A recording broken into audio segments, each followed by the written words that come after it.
Vamos lá para mais um Altos Papos com a Ana e esse mês nós vamos falar sobre resiliência e dessa vez sobre resiliência espiritual e nada melhor que Padre Marconi. Padre Marconi, Padre, sabe como eu apresento? Eu sempre falo assim, o nome da pessoa, se ela é casada, se ela é solteira, se ela tem filho, porque nunca vi um padre a primeira vez. Uhum. E aí a gente fala a profissão da pessoa. Aí eu assim, como que eu vou falar a profissão do padre? Padre, né? Profissão, padre, né?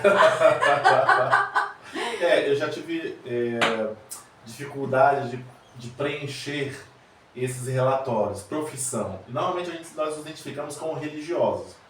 Mas a profissão é sempre muito estranha a gente referir a nossa atividade da vida como uma profissão, mas a gente interpreta mais como uma vocação, né? Eu sempre falo que eu falei, bom, não sei nem se eu vou falar, se eu não vou falar. Uhum. Porque tem padre e tem padre.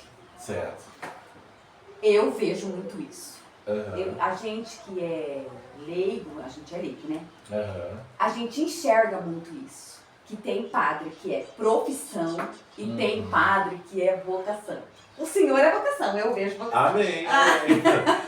E o Papa já nos interpelou nessa realidade, né? Ele sempre nos puxa a orelha, nos chamando a atenção de que nós temos cuidado para que nós não sejamos profissionais da sacristia.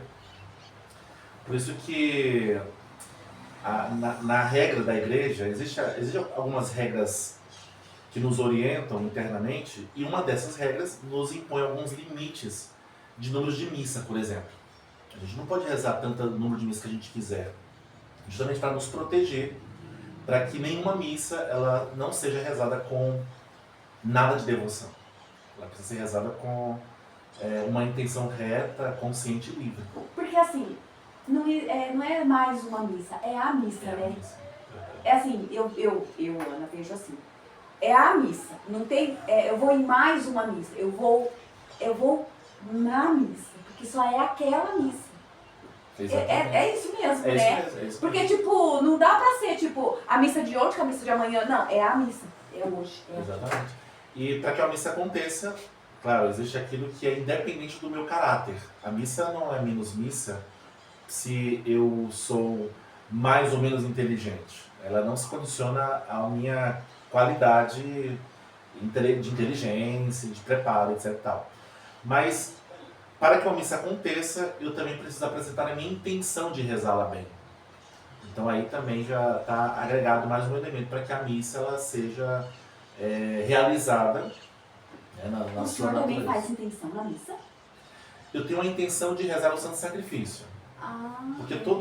todo sacramento ele precisa da matéria e da fórmula. E junto com a fórmula, que é tudo aquilo que o padre diz, eu estou com a reta intenção de dizê-lo. Muito bem.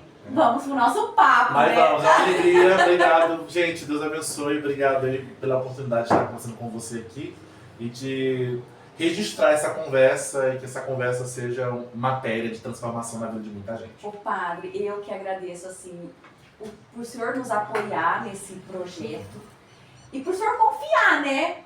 Confiar em vir aqui, em ser instrumento aqui nesse canal também. Amém. Amém. Assim espero. Então vamos lá. Hoje nós vamos falar sobre resiliência espiritual. Porque cada mês a gente fala sobre um tema. Então a gente já falou sobre resiliência emocional e agora a gente vai falar sobre resiliência espiritual. Fala um pouco sobre o que é resiliência espiritual. Muito bem. Bom, eu entendo que a resiliência ela é uma capacidade que a gente tem de nos modificar para resistir. Porque a gente sabe que a vida, na perspectiva de fé, nós entendemos que a vida ela é um calvário. A vida é um calvário. E certamente todos nós desejamos uma alegria, seja uma alegria parcial, de ver dando certo os nossos planos, ou de ver dando certo a nossa vida inteira. A gente luta pelos nossos desejos particulares que deem certo. E às vezes eles são tão valorizados, que eu sou capaz até de fazer com que você não tenha sucesso para que eu tenha. E isso é uma disposição natural do ser humano. E a gente responsabiliza essa disposição, que às vezes é positiva ou negativa, com aquilo que nós chamamos de pecado da origem, o pecado original. Porque o pecado original ele é a porta aberta para que o pecado ingressasse no mundo. E por isso que a gente tem as boas e más inclinações. Então, mediante esse contexto, a gente compreende a resiliência justamente espiritual, que é o tema que nos interpela, é de você ter essa flexibilidade de resistir, né? De modo muito simplório. É a capacidade de nós nos configurarmos e para que a gente não perca o essencial da nossa alma. Mas assim, me dá um exemplo de uma resiliência espiritual na Bíblia, no Antigo Testamento, por exemplo. Eu tava pensando nisso na hora que a gente... Assim, pensando no que a gente ia conversar, sabe? E eu pensei, alguém no Antigo Testamento que vai me dar um exemplo de resiliência espiritual. Sabe quem eu pensei? Jacó. Cara, Jacó, ele se enterrou de verde e amarelo, assim. Se a gente for pensar, o irmão queria matar, ele teve que sair fugido, né? Pegou a bênção lá, escondido, aí foi lá, quis casar com uma, aí casou com a outra, ficou 7 anos pra ter a outra, aí mais 7 anos pra ter a outra, sabe, assim, e ele ainda lutou com o anjo, e aí eu fiquei pensando, ele... É um exemplo de resiliência espiritual. É um exemplo. Um personagem que também dentro do contexto do Antigo Testamento que me marca, que tem me marcado porque a liturgia das missas que eu tenho celebrado nos últimos finais de semana, um personagem que me marcou bastante foi Jó. Jó também é um homem que experimentou a resiliência. Porque quem era Jó? Jó era uma pessoa que ele teve a oportunidade de desfrutar de muitos bens temporais. De casa, comida, de riqueza. Ele era muito rico, muito né? rico. Só que, não perdeu a essência dele. Né? Exatamente. Então, aqui é importante a gente pontuar algumas questões, porque a gente corre o risco de nos pegar refletindo que Deus é esse que nos faz sofrer. A gente pode fazer essa pergunta. Mas a gente faz uma diferença entre tentação e provação. Tem diferença. Tem diferença. Porque então vamos lá. A gente atribui a tentação ao demônio. Mas a gente atribui a provação a Deus. Por que o demônio tenta? Porque tenta aquele que não tem nada. Porque o demônio é totalmente pobre. Agora, Deus que tem tudo, ele não nos tenta, mas nos prova. Porque ao nos provar, ele faz com que nós venhamos adquirir algo a mais. E aí a gente visita o contexto da resiliência. Porque todas as vezes quando Deus nos prova, e às vezes é muito difícil a gente pensar nos frutos da aprovação quando a gente está atravessando o mar.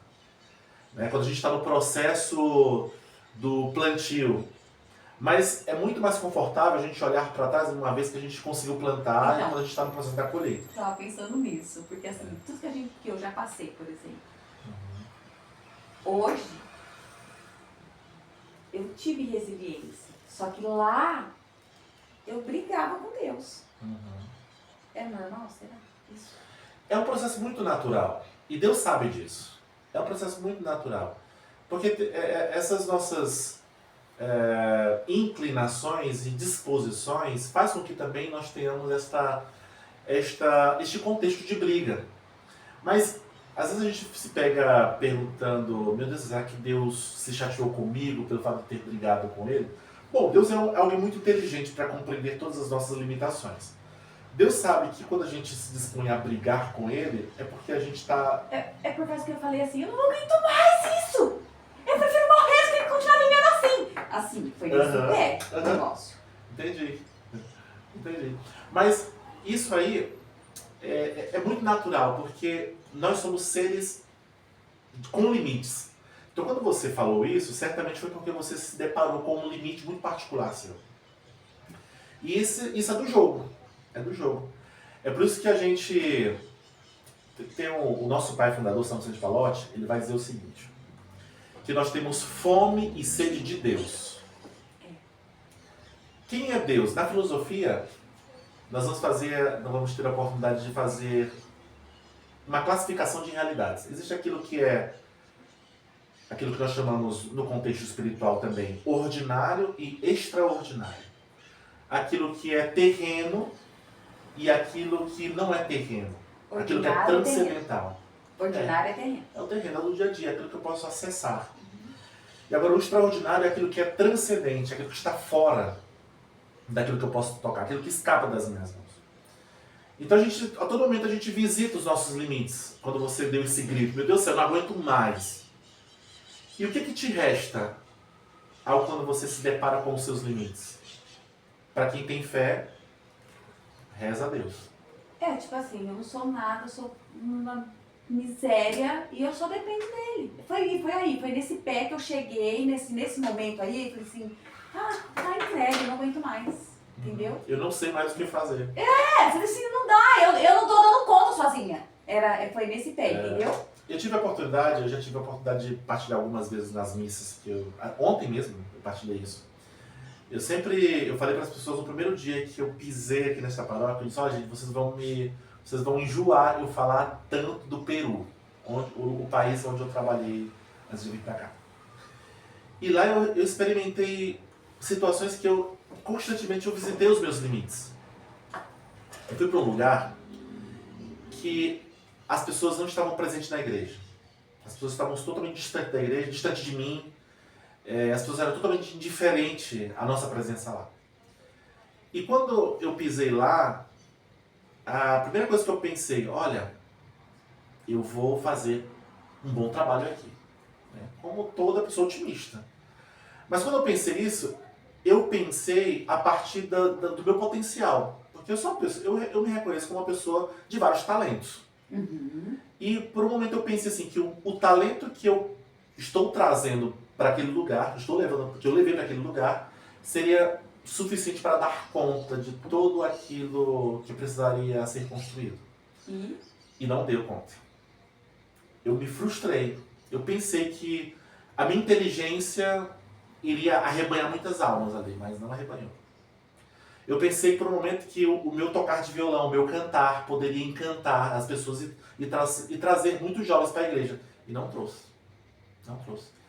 Eu lembro que a catequese que eu dei, os jovens que se aproximaram de mim, eu consegui entregar o sacramento da primeira comunhão, por exemplo, para uns 50 jovens. Mas somente uma voltou para a igreja. Somente uma. E o nome dela era Vitória. E eu falava muito para ela assim, Vitória, você é uma vitória para mim.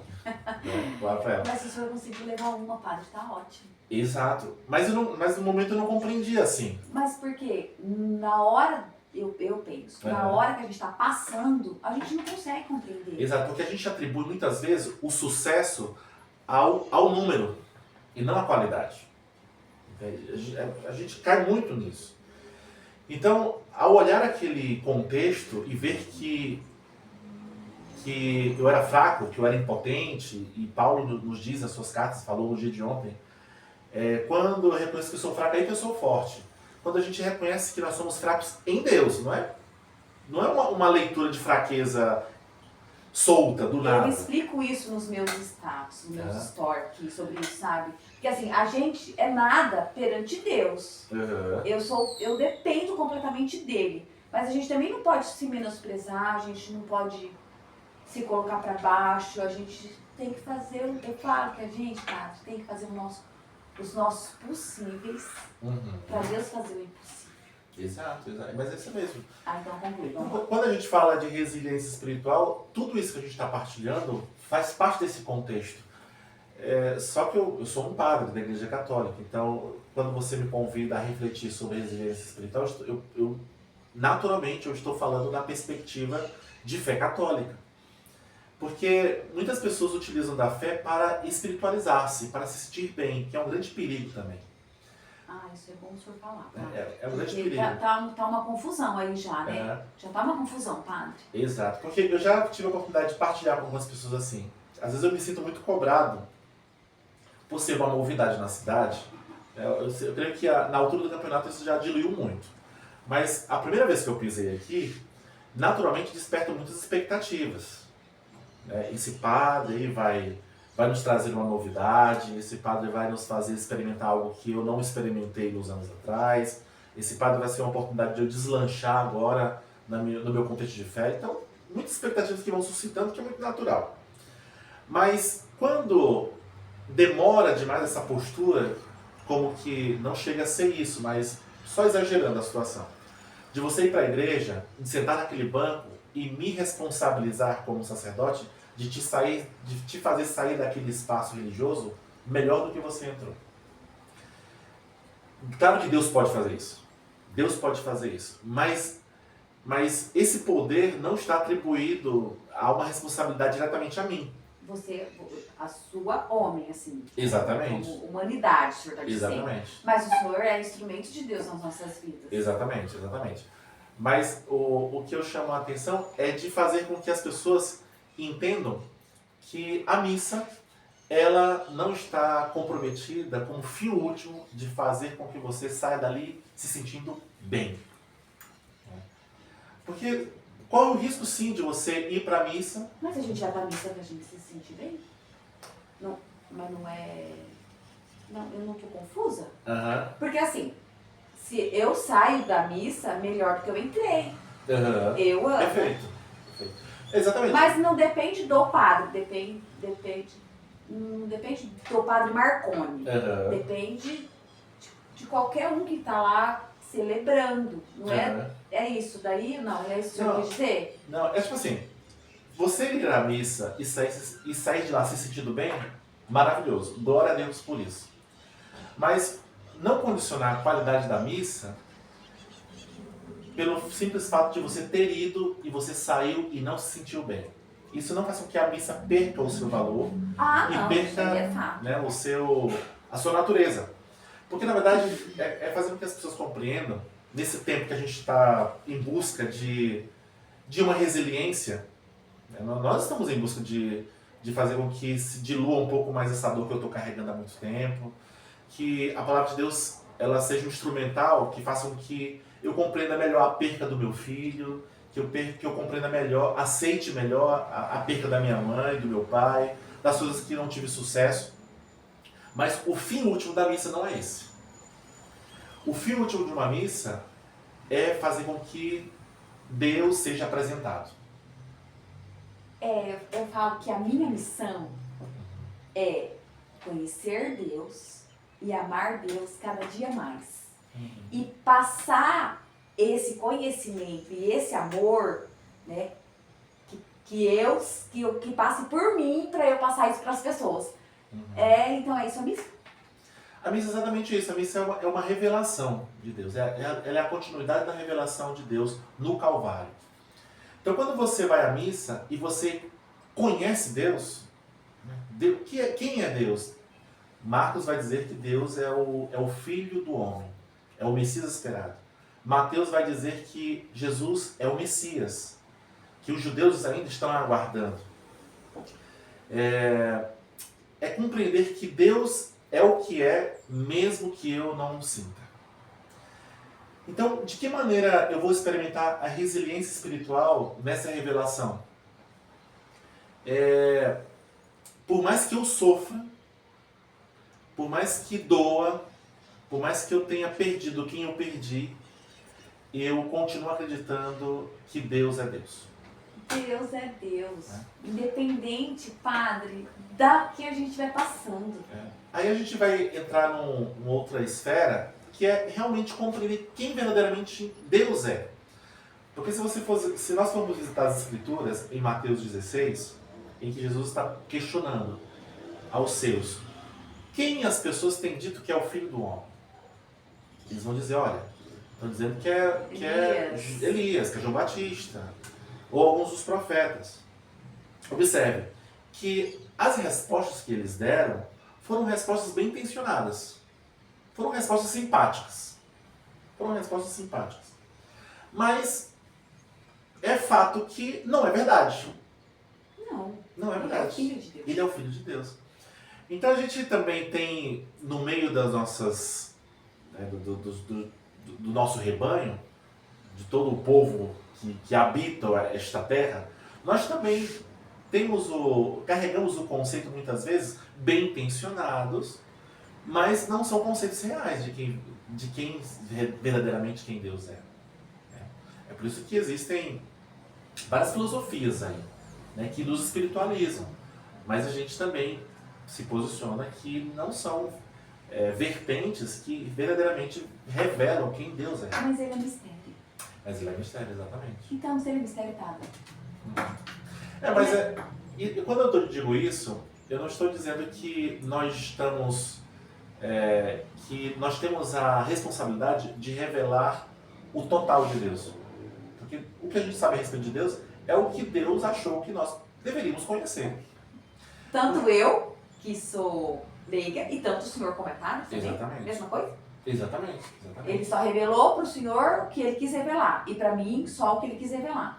E a igreja, na verdade, é um sinal visível disso. A gente confia, quando a gente diz que nós cremos na Igreja Santa, Católica, Apostólica Romana, porque a gente também acredita nela como veículo de quando fala sobre Deus e quando fala a respeito do céu, fala com autoridade. A autoridade é essa que nós nos fundamentamos em Mateus 16:16. Uma coisa, eu vou falar para o senhor uma coisa que eu não compreendo. Porque assim, você entender, beleza, o senhor está falando, eu estou entendendo o que o senhor está falando. Para você compreender, é você comprar aquela ideia que você entendeu. Eu não entendo e não compreendo alguém que foi e deixou de ser. Alguém que estava e deixou de estar. Alguém que teve a experiência com Jesus Eucarístico e não está mais ali. Sim. Eu precisava falar sobre isso um pouco, padre, porque eu não consigo. Então, se a pessoa ela deixou de ir na igreja, ela deixou de comungar, ela deixou de servir, então ela não teve essa experiência, né? Mais uma vez, a gente tem a oportunidade de visitar esses dois aspectos. Eu fico imaginando, eu só vou concluir assim, porque eu Ana, não consigo ficar sem. Porque eu preciso, entende? E como que alguém deixa? Deixa de ser católico, deixa de receber Jesus, deixa de ir na missa, deixa. É uma coisa que eu tenho falado em algumas missas que eu tenho presidido aqui. É o perigo da gente transformar a missa em uma grande terapia coletiva. É exatamente isso que eu estou lhe falando. É de você ir na expectativa de experimentar Deus de um jeito que ele ingresse no teu coração como um anestésico da tua vida que dói. É um Deus milagroso que o povo busca, né? Ontem o padre falou, como ele chama mesmo? Padre Sergilson. Ele falou muito lindo ontem, que a gente foi na missa das 10, né, Bia? E ele falou sobre isso, que buscar um Deus milagroso. Um Deus sob medida. Tipo assim, para fazer o que eu quero. Eu querendo ser Deus de Deus. E é uma tentação que a gente tem. É uma tentação natural. Por quê? Porque esse mundo, como eu falei, é um calvário. Ai, padre, o senhor fala lindo. Esse mundo é um vale de lágrimas. Eu falo muito isso vale nos meus vídeos. E é verdade isso. É um vale de lágrimas. E quem não quer enxugar suas lágrimas? Aí a gente, dentro da esfera católica, que nós somos movidos pelos que a gente chama de virtudes teologais. No batismo, eu recebi fé, esperança e amor. E dessas virtudes que a gente pode contemplar, que é aquilo que se conecta com resiliência espiritual, é a esperança.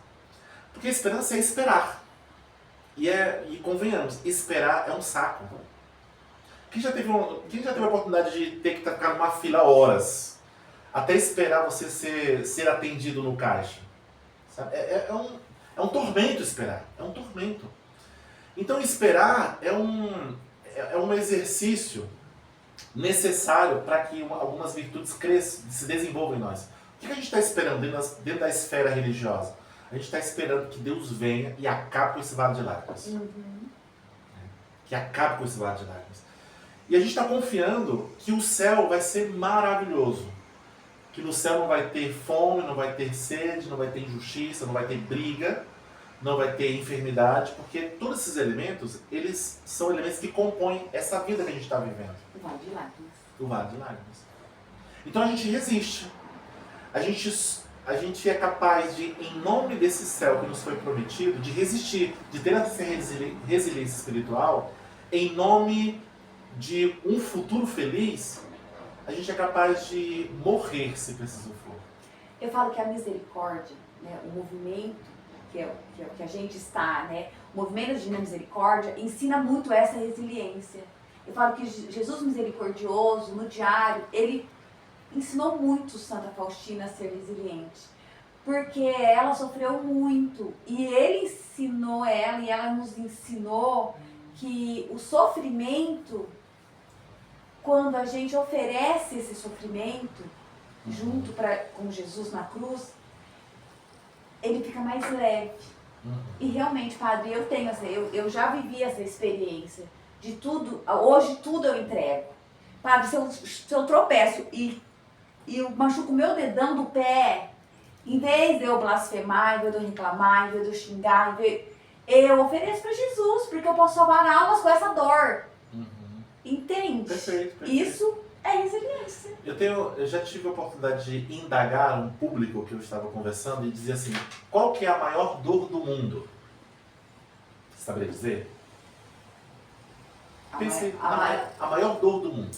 Eu acho que é a dor da alma. Dor da alma. Eu penso. Tem algumas pessoas que respondiam, a maior dor do mundo é perder um filho. A maior dor do mundo é perder a mãe. Qualquer dor, a sua dor que o senhor está sentindo agora é a maior dor do mundo. Exatamente. Cara. Então a resposta é essa. A maior dor do mundo é a minha. Meu sogro falava isso. A maior dor do mundo é a minha. Então, quando a gente olha para a dor particular e na resiliência espiritual, quando a gente olha para Santa Faustina, por exemplo, e tantos outros santos, que fizeram a experiência de mergulhar a sua dor na dor do Cristo. Tá dando a nossa hora. Tá dando, né? Só concluindo, mergulhar a sua dor na dor de Cristo e oferecer, que é exatamente isso que você está falando. Santa Mônica, mãe de Santo Agostinho, ela teve uma dor de ver o filho se perdendo na vida e rezou por 30 anos. O filho se tornou um padre, se tornou um bispo e doutor da igreja. E por que Deus demorou tanto, né? Sofrer as demoras de Deus. Por que Deus permite que soframos tanto tempo assim? É porque Deus, ele capricha nas suas ações. Porque Deus, ao fazer, não só fez Santo Agostinho santo, como também fez a sua mãe santa também. Né? Então, é em nome de algo maior que a gente tem a capacidade de experimentar resiliência. É nos configurarmos para que nós sejamos capazes de alcançar os bens maiores. Ontem o padre falou assim, que aonde Deus me plantar, eu vou florescer. E eu vou levar isso para a minha vida. Né? Aonde Deus me plantar, se for no monte de pedra, se for na areia, se for no sol pedregoso, se for aonde for no brejo, eu vou florescer. É assim como que a resiliência nos propõe a pensar. É você entender que quem nos move é Deus. Basta a minha graça. Basta a minha graça. Obrigada, Padre. Obrigada por nos ensinar tanto. Obrigada por ser nosso pastor aqui. E que o senhor fique muito tempo com a gente. Amém. E agora, pra gente finalizar, uma última mensagem. Se o senhor morresse hoje, que mensagem o senhor deixaria aí pro mundo, pra nós? Bom, eu tomaria posse da mensagem de Santo Agostinho. Senhor, é difícil te seguir, mas é impossível te deixar. É impossível deixar ele, né? Depois que a gente experimenta de verdade, né, Padre? Exatamente. Obrigada, Padre. Obrigado a você Deus pelo convite. abençoe muito, senhor, viu? Amém, a nós. E espero que este vídeo tenha sido um alento aí ao seu coração, na realidade que você estiver passando, e que tenha a oportunidade de ser adubo aí no seu coração e floresça muitos e muitos dons, virtudes e graças. Amém.